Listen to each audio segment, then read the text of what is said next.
जय सच्चिदानंद. तुम्हा सर्वांच्या अंतरंगात वसलेल्या परमात्म्याला अत्यंत भक्तिपूर्वक अभेद्य भावाने नमस्कार नमस्कार नमस्कार. जय सच्चिदानंद.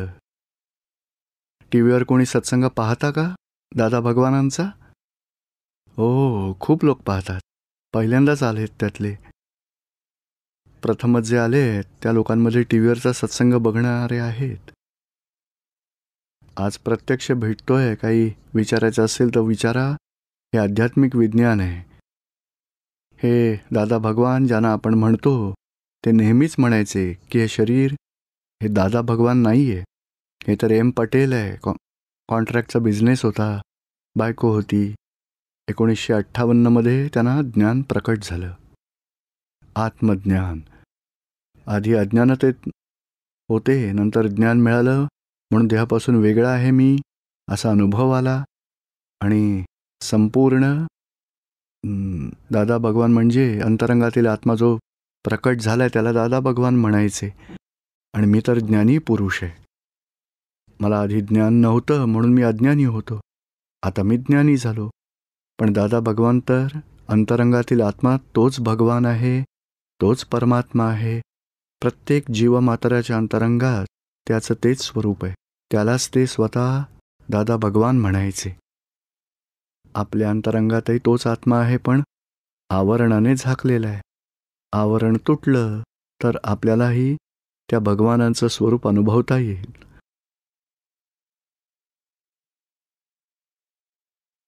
हे संपूर्ण आध्यात्मिक विज्ञान आहे. याला अक्रम मार्ग म्हणतात.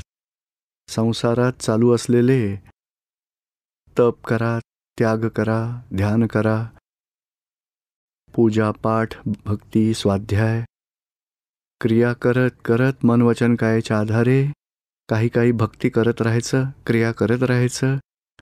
असं हळूहळू परोक्ष भक्तीमध्ये पुढे प्रगती. नंतर शेवटी स्वतःच्याच आत्म्याचा अनुभव येतो. त्यासाठी परिग्रह सोडावे लागतात. राग द्वेष जेवढे परिग्रह सुटतील तेवढी ममता सुटते, तेवढा अहंकार सुटेल. असं करत करत करत क्रोध मान माया लोभ राग द्वेषातून मुक्त व्हायचं आहे. आणि मग शेवटी आत्मसाक्षात्कार होणं. त्याला क्रमिक मार्ग म्हटलं जातं. पण क्वचित असा मार्ग सापडतो, ह्याला अक्रम मार्ग म्हटलं जातं. अक्रम म्हणजे तप त्याग ध्यान योग भक्ती साधनेशिवाय ज्ञानी पुरुषाच्या कृपेमुळे आत्मसाक्षात्काराची प्राप्ती.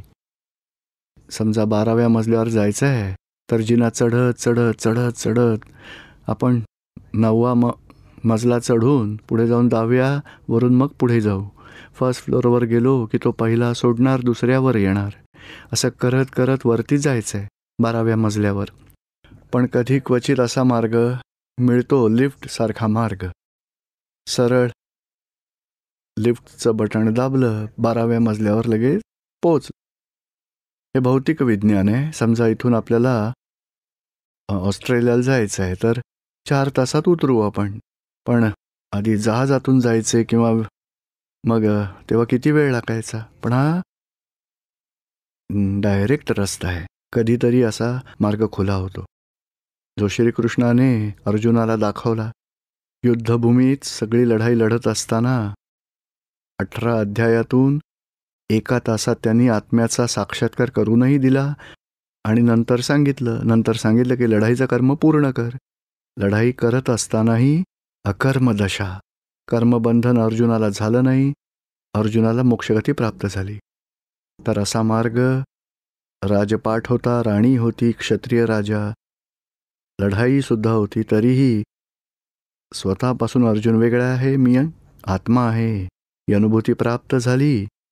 नंतर लढाईचं कर्म, त्यातून कोटी लोकांना मारून टाकलं तरीही लढाईचं कर्म भयंकर पाप लागायला हवं, पण तरी पाप बांधलं गेलं नाही.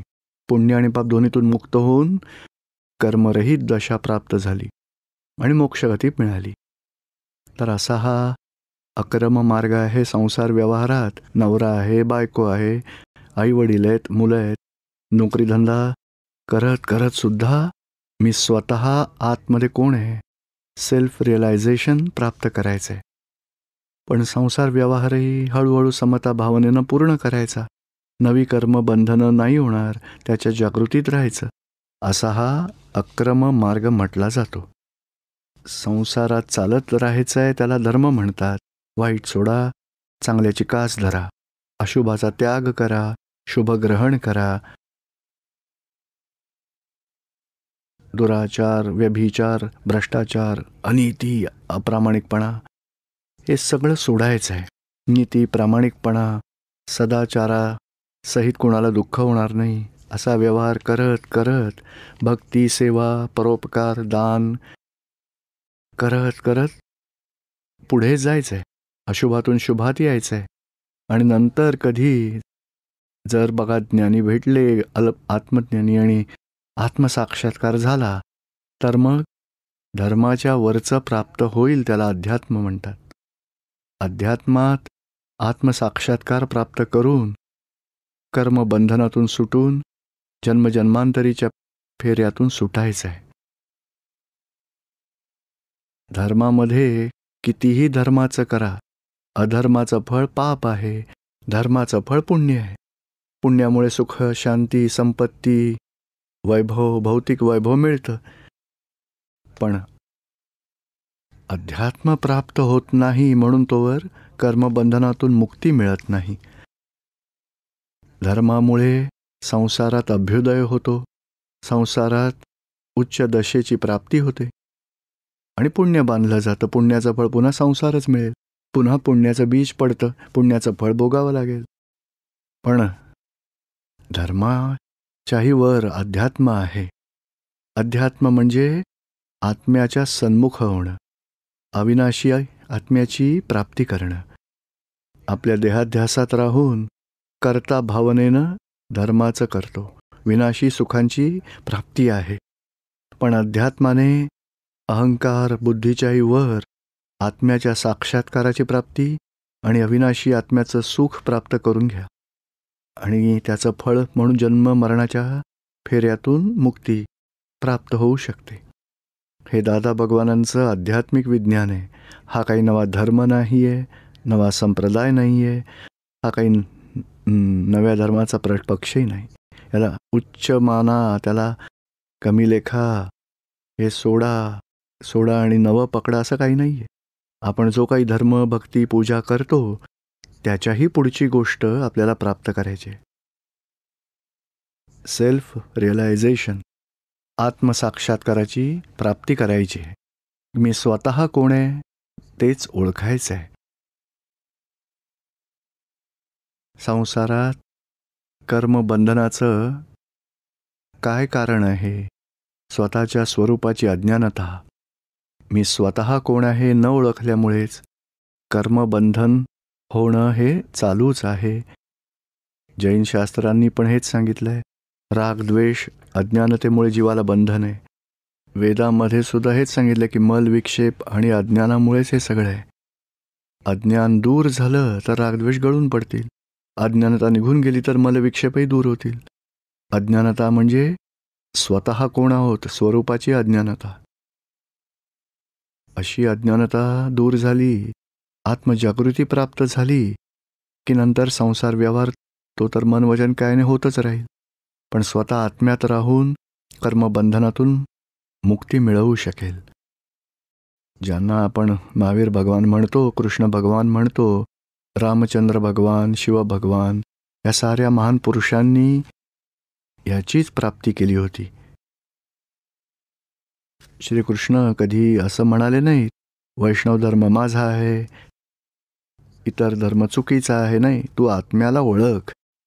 आत्मवत सर्व भूतेषु, प्रत्येक जीवमात्राला आत्मस्वरूपात पहा.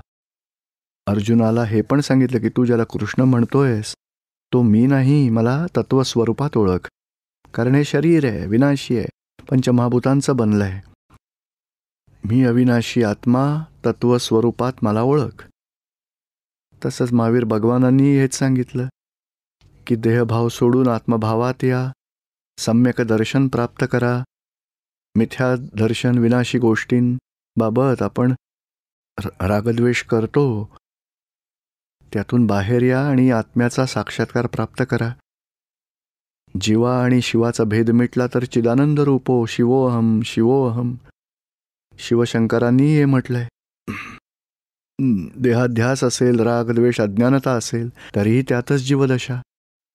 आणि अविनाशी आत्म्याचा साक्षात्कार झाला तर शिवदशा स्वतःला प्राप्त होईल. सच्चिदानंद स्वरूप स्वयं शिवय. रामचंद्रजींना वशिष्ठ मुनींनी हेच ज्ञान दिलं होतं की तुम्ही स्वयं ब्रह्म आहात, स्वयं परब्रह्मही आहात. सांसारिक जीवनात जे कोणी आपण राजे आहोत, आपण पती आहोत, सीतेचे पती आहोत, दशरथाचे पुत्र आहोत, सगळे विनाशी आहेत. पण त्यात स्वयं आपण अविनाशी आहोत. बघा, स्वतः ब्रह्म. जगत स्वयंभू आहे, अनादि अनंत आहे. हे ज्ञान वशिष्ठ मुनींनी दिलं. नंतर रामायण घडलं तेव्हा सगळी कर्म ती भोगावीच लागली, पण आतून कर्मबंधन नाही झालं आणि मोक्ष मिळाला. बघा, पूर्ण रामायण घडलं, रामराज्य सगळं घडलं, पण आतून अलिप्त राहिले. असंग राहायचं. कर्मबंधनातून मुक्त होऊन मोक्षगती मिळवली. म्हणजे जीवनात कर्म तर महावीर भगवानांनाही भोगावं लागली. राजपाठ, राणी, शेवटी कानात बोरू ठोकले, पण समता भावनेने एक एक कर्म पूर्ण केलं. आत्म्यात, आत्म्याच्या जागृतीत राहून कर्मबंधनातून मुक्त होऊन मोक्षगती मिळवली. तर असे महापुरुष ज्यांना आपण भगवान म्हणतो, ज्यांची आपण देवळं बांधतो, ज्यांची दिवसरात्र पूजा करतो, त्यांचं जीवनचरित्र आपल्याला माहिती असतं, पण त्यांचं तत्वविज्ञान प्राप्त करायचं आहे. जीवनचरित्र आपण वाचतो, आनंद होतो आणि तेही चांगलंच आहे, कारण त्या महापुरुषांचं जीवन सद्भावना जागृत करतं. पण त्याच्याही पुढचं हे आहे की त्यांच्या अंतरंगात काय होतं, त्यांनी कशाची प्राप्ती केली होती, आणि त्यांच्या अनुयायांना त्यांनी काय मिळवून दिलं. अर्जुनाला आत्मज्ञान दिलं. श्रीकृष्ण भगवान स्वयं आत्मज्ञानात राहिले आणि अर्जुनालाही तेच ज्ञान दिलं. तेच आपल्याला प्राप्त करायचं आहे. दादा भगवानांचं ज्ञान ह्याचीच प्राप्ती करवतं. हा संसार सोडायचा नाहीये, सुटणारही नाहीये. आपलं अज्ञान दूर करायचंय, मिथ्या दृष्टी दूर करायची, सम्यक दृष्टी प्राप्त करायची, ज्ञान प्राप्त करायचंय. आपली दृष्टी बदलून टाकायची. यात कोणता धर्म बदलायचा नाहीये किंवा काही तप करा, त्याग करा, उपास करा, एकादशी करा, तपश्चर्याही करायची नाहीये. पण हे सगळं करण्याचं कारण हेच होतं की आपली ममता दूर व्हावी, अहंकार दूर व्हावा आणि आत्म्याची प्राप्ती व्हावी. मग कधी क्वचित ज्ञानी भेटतात आणि तेव्हा त्यांच्या कृपेनेच आत्म्याची प्राप्ती होते. या अध्यात्म विज्ञानात महत्त्वाचं हे ज्ञान आपल्याला प्राप्त करायचं आहे. मी स्वयं कोण आहे, आणि तेवढंच महत्त्वाचं ज्ञान हे आहे की हे चालवणारा कोण आहे, करविता कोण आहे, संसार कोण चालवतो, आपल्या जीवनाचं कार्य कोण करवून घेतो, आपण स्वतः करतो का कोणी करवून घेतो. करविता नाही, मी स्वतःच करू शकतो, पण बघा कित्येकदा असं घडत राहतं की आपली मनमानी होऊ नाही शकत. तेव्हा असं वाटतं की कोणीतरी अडथळे आणताय, कोणीतरी करविता आहे. पण लोक म्हणतात भगवान करतात. पण भगवान करतात म्हटलं तरी खूप सगळे प्रश्न उभे राहतात.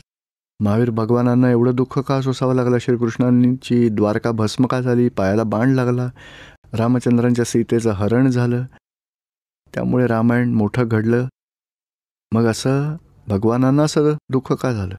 आता भगवान ज्यांना आपण म्हणतो त्यांनाही कर्मबंधन भोगावं लागलं. हां, भगवान त्यांना यासाठी म्हणतात कारण अंतरंगाने अविनाशी आत्म्यात राहत होते. विनाशी सुखदुःख त्यांना टच होत नव्हतं. म्हणजे अशी प्राप्ती त्यांनी करून घेतली. बाकी भगवान प्रत्येक जीवमात्रात वसलेला आत्मा तोच भगवान आहे, तोच परमात्मा आहे. त्यालाच ईश्वर म्हणा, परमेश्वर म्हणा, ब्रह्म म्हणा, परब्रह्म म्हणा. अंतरंगातील आत्म्यालाच ते पोचतं. God is in every creature, whether visible or unvisible, not in creation. Manmade क्रिएशनमध्ये भगवान नाही, पण लिव्हिंग क्रिएचर, त्याच्या अंतरंगात आत्मा तोच भगवान आहे. एखाद्याचे 2 इंद्रियांवरचं आवरण तुटलं, एखाद्या 3 इंद्रियांचा जीव थोडं आवरण तुटल्यामुळे 1 इंद्रिय, 2 इंद्रिय, 3 इंद्रिय, मग मनुष्य होतो. जनावरगती, नरकगती, देवगती आवरणांमुळे होत असतं. पण सगळी आवरणं तुटली, आत्मज्ञान झालं, तर नवी आवरणं उत्पन्न होत नाहीत, जुनी आवरणं तुटून जातात. जुनी आवरणं समाप्त झाली तर मोक्षगती प्राप्त होते. आत्मा तर आहेच अंतरंगात, भगवंतांचं स्वरूपच आहे, पण आवरणांमुळे झाकलं आहे. आवरण अज्ञानतेचं आहे, ते तुटतं, ते आवश्यक आहे. बघा, हा मोक्षमार्ग आहे. इथे अज्ञानापासूनच मुक्ती प्राप्त केली जाते. आपण आयुष्यात काही ना काही धर्म, भक्ती, साधना, स्वाध्याय करतोच. पण त्याला जरी धर्म म्हटलं असलं तरी आपल्याला त्याच्या पुढे जायचं आहे, अविनाशी आत्म्याचा साक्षात्कार प्राप्त करायचा आहे. श्रीकृष्ण भगवानांनी अर्जुनाला तेच सांगितलं, वितरागी हो, निर्भय हो. महावीर भगवानांनी सुद्धा तेच सांगितलं की राग द्वेष रहित वितरागी बन. पण वितरागी कसं व्हायचं, निर्भय कसं व्हायचं, त्याचा मार्ग जेव्हा ज्ञानी भेटतात, मार्ग तेव्हाच प्राप्त होतो. आपणही जे काही धर्माचं करतो, भक्ती करतो, त्यातही काही पुढच्या गोष्टी जाण्याच्या असतील तरी नक्की विचारा.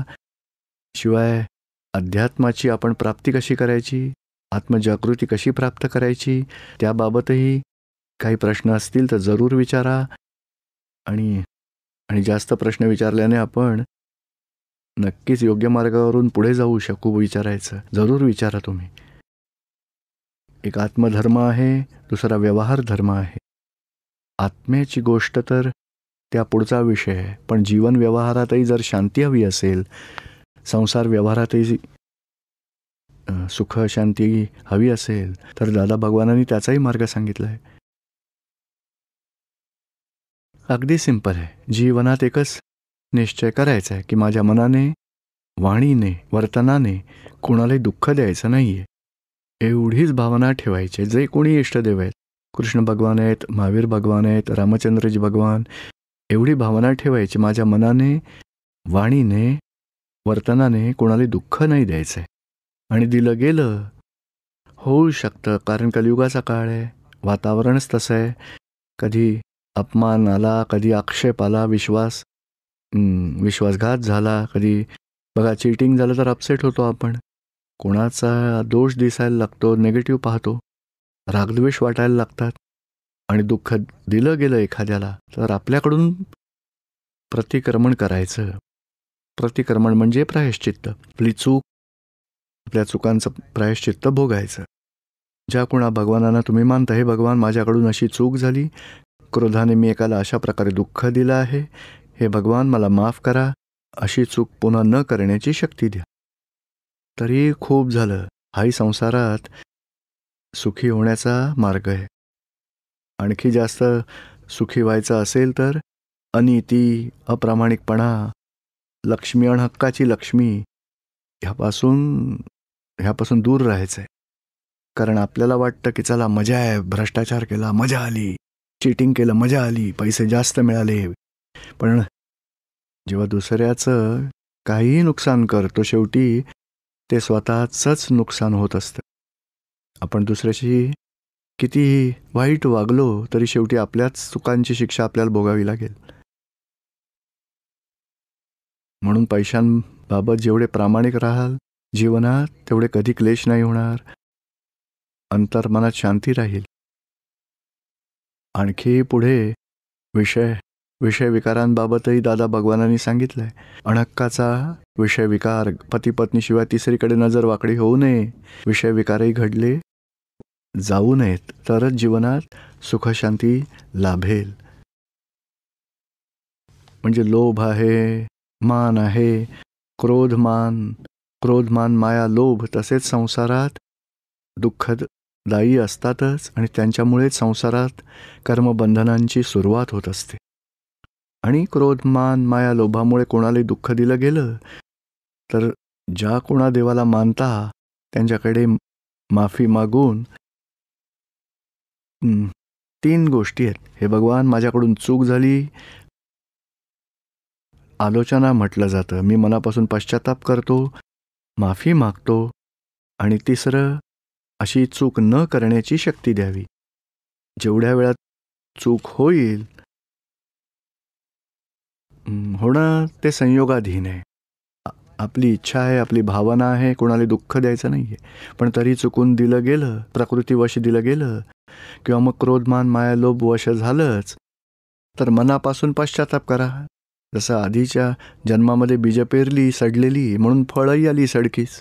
आता नवी बीजं सुधारा.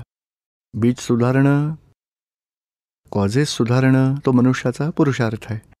परिणाम तर आपण जे कॉजेस टाकली होती, परिणाम येणारच, भोगावं तर लागेलच. नवीन बीजं सुधारणं, तो पुरुषार्थ आहे.